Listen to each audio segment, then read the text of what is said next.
আপনারা জানেন বিগত এত এত বছর ধরে আমরা মুসলিম ছাত্র আন্দোলন বাংলাদেশ সাথে কাজ করছি। আমাদের দ্বারা কিন্তু কোনো একজন শিক্ষার্থী, সে হোক মুসলিম কিংবা অমুসলিম, কেউ কিন্তু কখনো কোনো যে কোনো ক্ষতির শিকার হয়নি। আমাদের থেকে একটি কটু কথা কেউ বলতে শুনিনি। আগামী যদি রাষ্ট্র আমরা নিয়ে যেতে আমরা সুন্দর একটি ক্যাম্পাস এভাবে বিনিময় করছি।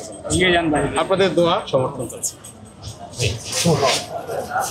আমাদের থেকে কোনো একজন, সে মুসলিম হোক কিংবা অমুসলিম হোক, কেউ কোনোদিন কোনো ক্ষতির শিকার হয়নি, আমাদের কোনো বুলিংয়ের শিকার হয়নি, এমনকি একটি কটু কথা পর্যন্ত আমরা কখনো কাউকে বলিনি।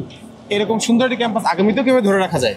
5ই আগস্টের পর কিন্তু আমরা জানি দেশের যারা অমুসলিম সংখ্যালঘু আছে তাদের ব্যাপারে কিন্তু একটা মব কিন্তু অনেক জায়গায় চলেছে, সেটা কিন্তু আমরা প্রতিবাদ করেছি। 5ই আগস্টের পর কিন্তু মন্দিরগুলো যে পাহারা দেয়, সারা দেশে দেখ ইসলামী আন্দোলনের লোক তারা কিন্তু পাহারা দিয়েছে।